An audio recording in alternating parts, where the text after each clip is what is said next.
जो लड़की होती है मूवी के अंदर एक्ट्रेस को एकदम ऑब्जेक्ट बनाकर यूज करते हैं। वो कहेंगे कि भाई साहब तुमको इसके अंदर बेड पे ये सीन करना होगा, किसिंग करनी होगी, ये करना होगा। तो जिस तरह से प्रेजेंट किया जा रहा है उस एक्ट्रेस को, वो उसकी कोई नेकलाइन वगैरह दिख रही है। आज के टाइम की सिनेमा को पता नहीं क्या हो गया है। एक टाइम था जब यही सिनेमा लोगों को रियलिटी रिफ्लेक्ट करवाता था। बॉलीवुड, हॉलीवुड या कोई भी ऐसी पुरानी फिल्म को उठाकर देख लो, उसके अंदर कोई ना कोई लॉजिकल चीज मिलेगी और साथ में ही स्टोरीज हो गई, सॉन्ग्स हो गए, काफी ज्यादा परफेक्ट मिलेंगे। एक चीज आप खुद नोटिस कर सकते हो भाई साहब, का जो पहले वाला मजा था फिल्मों के अंदर वो अब नहीं आ रहा। मतलब मजा आ रहा है लेकिन वो फिल्म की वजह से नहीं आ रहा, वो आ रहा है भाई साहब किसी और चीज की वजह से। क्योंकि आज के टाइम के फिल्म मेकर्स को पता चल गया है कि कहानी कैसी भी चलेगी, सॉन्ग्स कैसे भी चलेंगे, लेकिन मूवी के अंदर एक दो अगर वो वाले सीन बता देता तब है पूरा थिएटर हाउसफुल। तो आज की वीडियो में आपका भाई यही बताने वाला है कि कैसे ऑडियंस के दिमाग के कोने में जो डार्केस्ट माइंड है उसी को कंट्रोल करते हुए कैसे सिनेमा को आगे बढ़ाया जा रहा है। अब सबसे पहले तो मैं एक चीज क्लियर कर लेता हूँ कि मेरे ऊपर एलिगेशन लगे उससे पहले ही मैं कन्फेस कर लेता हूँ कि भाई साहब मैं खुद भी ऐसे सीन्स वाली मूवीज वगैरह देखता हूँ। जिंदगी में कभी स्किप करके नहीं देखा मैंने, और इसमें कोई दो राय नहीं है भाई साहब, बच्चे तक देख रहे हैं। बट धीरे धीरे ये चीज मुझको रियलाइज होने लगी कि जो सीन इसके अंदर डाला गया है, चाहे वो इंटीमेट सीन हो या फिर कोई भी बोल्ड या अडल्ट सीन, कभी कभी लगता है कि यार इस चीज की जरूरत ही नहीं थी इसके अंदर, तो बिना फालतू क्यों डाला गया ये। कुछ तो स्वामी लोग ऐसे होते हैं कि भाई साहब वो एक्टर एक्ट्रेस को भी ब्लेम करने लग जाता है कि यार देखो ना कैसे खतरनाक सीन कर दिया, जबकि उनका कोई रोल ही नहीं होता है बेचारों का। फिल्म मेकर और डायरेक्टर्स के इंस्ट्रक्शन मानने पड़ते हैं। वो कहेंगे कि भाई साहब तुमको इसके अंदर बेड पे ये सीन करना होगा, किसिंग करनी होगी, ये करना होगा, उनके ही इंस्ट्रक्शन के फॉलो पर वो चलते हैं। और बाई चांसली अगर कोई फीमेल एक्टर या मेल एक्टर कंफर्टेबल ना हो उस सीन के अंदर, तो वो डायरेक्टर को कहता है कि भाई देखो मैं कंफर्टेबल नहीं हूँ। तभी डायरेक्टर कहता है कि बहन ऐसे कैसे कंफर्टेबल नहीं है भाई साहब, पैसा डाला है मैंने, करना तो पड़ेगा भाई, करना पड़ेगा। और अगर आपको मेरी बात पर भरोसा नहीं हो रहा है तो यूट्यूब के अंदर लाखों एक्टर एक्ट्रेसेस के ऐसे इंटरव्यूज पड़े हैं जिन्होंने ऐसी बातें बताई है, आप खुद देख सकते हो। और सेक्सुअल चीजें सिनेमा में आज के टाइम में बहुत ही ज्यादा आम बात हो गई है। अभी मैं जो आपको बात बताने वाला हूँ उससे आपको एक तरफ से हंसी आएगी और एक तरफ से आप सोचोगे कि इनकी माँ की चूड़ियां ये कर क्या रहे। एकता कपूर को तो आप जानते ही होंगे, काफी ज्यादा शॉकिंग बहन जी है ये। तुषार कपूर जो इनके भाई है, उनकी शुरू में फिल्में नहीं चल रही थी तो बहुत ज्यादा तगड़ी तगड़ी फिल्में बना के दी थी इन्होंने। भाई साहब क्या कूल है, हम मस्ती ज़्यादा।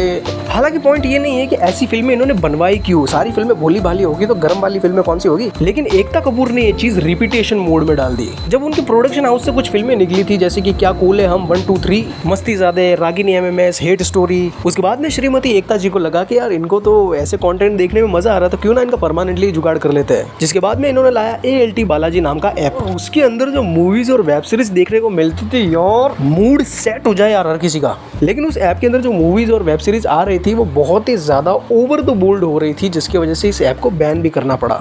लेकिन दीदी अपनी तब भी नहीं मानी। भाई साहब कलर्स के ऊपर जो नागिन सीरियल आता है ना, उसके अंदर की जो नागिन होती है उसका जो ड्रेसअप डिजाइन है तुम वो देखना यार। मेरे गली के बच्चे मुझे कहते हैं कि भैया अगर नागिन ऐसे कलर्स जैसी हो तो फिर 10 बार डसवाऊं यार ऐसे नागिन से खुद को मैं। तो हाँ, एक टाइप से कह सकते हैं कि एकता मैडम ने भाई साहब कलर्स पे जो नागिन सीरियल होता है उसके ऊपर भी कोई कसर नहीं छोड़ी है। भाई पानी की बूंद जितनी बोल्डनेस चाहिए, लेकिन चाहिए, वेरी गुड। लेकिन आज के टाइम में ना ये नंगी पुंगे सीन्स का मामला इतना ज्यादा बढ़ गया है कि हर एक मेकर चाहता है कि भाई साहब इसने ऐसा सीन दिया तो इससे भी खतरनाक सीन मैं बनाऊंगा अपनी फिल्म के अंदर। चलो आपको थोड़ा डिटेल में समझाऊं। संदीप रेड्डी वांगा को तो आपने देखा ही होगा भाई साहब कैसे खतरनाक लेवल की फिल्म बनाते हैं वो। कबीर सिंह जैसी मूवी लाकर उन्होंने थिएटर के अंदर सबके खड़े कर दिए थे, मैं हाथ की बात कर रहा हूँ। एंड देन वांगा साहब ने बोला था कि कबीर सिंह तो कुछ भी नहीं है, मेरी नेक्स्ट मूवी आने वाली है एनिमल, उसके अंदर तो भाई साहब कंट्रोवर्सी होगी, कंट्रोवर्सी। एंड देन वो मूवी आई भी और मूवी के अंदर इतने ज्यादा कतई जहर सीन थे कि भाई साहब क्या ही कह सकते हैं उन सीन्स के ऊपर। उसके बाद में एक सीन था मूवी के अंदर जिसके अंदर जो रणविजय का कैरेक्टर होता है वो उस जोया को कहता है कि लीक माय शू, मेरे जूते चाटो। और उसके बाद में जो जावेद अख्तर थे, फरहान अख्तर के पापा, उन्होंने कहा कि यार ये कैसा सीन है, ऐसी फिल्में बनाते हो तुमको पता नहीं चलता यार, ऐसे कैसे सीन तुम ऐड कर सकते हो। जिसके बाद में संदीप रेड्डी ने रिप्लाई किया था कि भाई साहब आप मुझे बोल रहे हो आपका खुद का बेटा मिर्जापुर जैसी वेब सीरीज बनाकर कैसे कैसे सीन्स ऐड कर रहा है, आप एक बार खुद देखिएगा वहाँ पे। जिसके बाद आगे से पूरी साइलेंस हो चुकी थी। जो जावेद अख्तर साहब थे उन्होंने कुछ आगे से जवाब ही नहीं दिया, क्योंकि उनको पता है कि भाई साहब हम खुद इस चीज का लड्डू खा के बैठे हैं तो दूसरों को क्या ही बोले। तो ये बातें सारी ये चीज शो करती है कि भाई साहब ये एक दूसरे के ही कंपैरिजन में लगे हुए कि कौन कितने तगड़े सीन्स मूवी के अंदर डाल सकते हैं, वेब सीरीज के अंदर डाल सकते हैं। मतलब गजब यार। और एक चीज मुझे बहुत ज्यादा फील होती है कि भाई मैं जब कोई भी वेब सीरीज या मूवी देख रहा होता हूँ तो एक एक्ट्रेस होती है उसके अंदर, और जो कैमरा है, जो जिस तरह से प्रेजेंट किया जा रहा है उस एक्ट्रेस को, वो काफी ज्यादा अजीब तरीका होता है। मतलब कि जैसे कि अगर वो उसकी कोई नेकलाइन वगैरह दिख रही है तो मतलब उसके एक्सप्रेशन के ऊपर ज्यादा फोकस नहीं किया जाता और उसके उस चीज पर फोकस किया जाता है, जो कि साफ साफ ये बताता है कि जो एक्ट्रेस है उसको एक आइटम के तौर पर यूज किया जा रहा है मूवी या वेब सीरीज के अंदर। और ये चीज कई बार होती है, जो कि बहुत गलत बात है। लेकिन मैंने जो बात कही है वो काफी कम लोगों को हिट करती है। क्यों?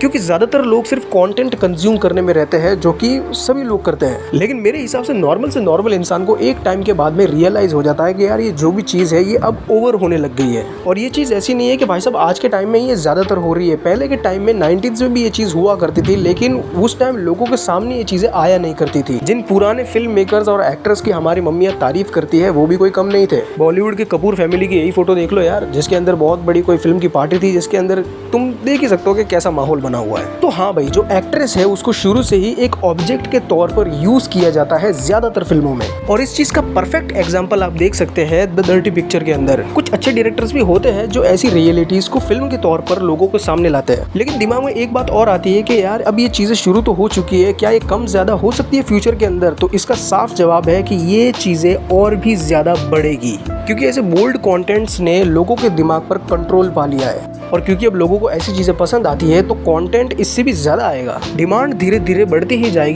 जाएगी और जितना ज्यादा डार्कर देन डार्क कंटेंट लोग देखेंगे, उससे भी कई ज्यादा डार्क कंटेंट उनको आगे फ्यूचर के अंदर देखने को मिलेगा। बाय चांसली अगर ऑडियंस फिल्म इंडस्ट्री से ये पूछ ले कि भाई तू क्या बता रहा हमको, तो फिल्म इंडस्ट्री वाले रिटर्न में हमको कहेंगे कि जो तुम देख रहे हो वही तो बता रहे। बात करते हैं हॉलीवुड की, तो हॉलीवुड में भाई साहब ऐसा सिस्टम है, हॉलीवुड में ये चीज शुरू से ही होती है। मतलब हॉलीवुड वालों को और अमेरिका की जो ऑडियंस है उनको शुरू से ही आदत है भाई साहब ये कंटेंट देखने की। उसमें भी ये काफी ज्यादा लिमिटेड रखते हैं कि भाई साहब हाँ, अगर रेस्ट्रिक्टेड कंटेंट है तो उसको बच्चे देख ही नहीं सकते। शातिर बच्चों की बात नहीं कर सकते क्योंकि देखते भाई। एक मैंने काफी ज्यादा खतरनाक बात नोटिस की थी जो हर कोई नोटिस कर ही नहीं सकता। अब ऐसा हो सकता है कि आप लोगों ने भी ये चीज नोटिस की हो, लेकिन अब ये कितनी फैक्ट चीज है कितनी फैक्ट नहीं है वो मुझे नहीं पता।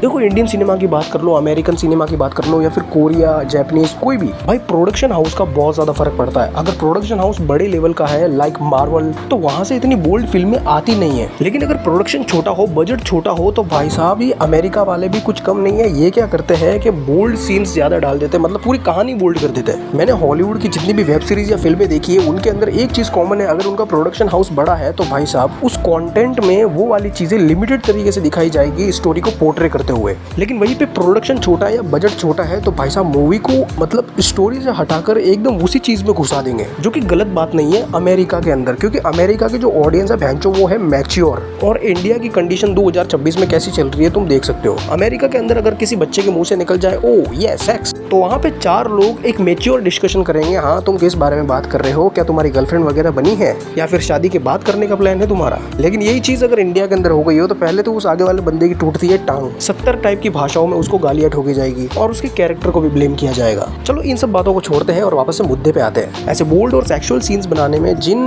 बड़े बड़े डायरेक्टर और प्रोड्यूसर्स को महारत हासिल है भाई साहब, उन्होंने OTT पर बहुत ज्यादा भसड़ मचाई है। लाइक अनुराग कश्यप को ही देख लो, हालांकि उनकी फिल्में बहुत ज्यादा कॉन्ट्रोवर्शियल होती है और अच्छी भी होती है, लेकिन उनकी फिल्म्स के अंदर काफी ज्यादा वो वाले सीन होते हैं। लेकिन अगर एक्टर एक्ट्रेस कंफर्टेबल हो तो कोई दिक्कत वाली बात नहीं होती। लेकिन फिर भी अनुराग कश्यप की कई ऐसी फिल्में थी जो भाई साहब रिलीज से पहले ही बैन हो चुकी थी, क्योंकि मूवी के अंदर जो एलिमेंट्स होते थे वो बहुत ज्यादा कंट्रोवर्शियल और बोल्ड हुआ करते थे। नेटफ्लिक्स पे एक वेब सीरीज है भाई साहब की स्कैरेड गेम्स, उसमें तो भाई साहब ऐसे ऐसे सीन्स डाले भाई साहब भसड़ मचा दी नवाजुद्दीन सिद्दीकी के साथ मिलकर। OTT पर अनुराग भैया ने ऐसे ऐसे सीन्स दिए हुए तो भाई को बोला हो कि भाई तू थिएटर के अंदर फिल्म रिलीज कर अपनी बना के, तो भाई साहब मेरे को लगता है कि वो 18+ नहीं, वो 19+ होगी वो फिल्म। और एक सीधी सी बात मैं कहता हूँ कि जब इंस्टाग्राम के ऊपर कोई भी ऐसी कोई बोल्ड वेब सीरीज या बोल्ड मूवी हो गई, उसके जो क्लिप्स आते हैं वो रील पे बहुत ज्यादा वायरल होते हैं। मतलब वो सीन्स जब लोगों के देखने में आते हैं तो लोग कहते हैं कि यार ये वेब सीरीज या सीरीज इसका नाम क्या है यार, कमेंट के अंदर लिखते हैं मूवी नेम, सीरीज नेम।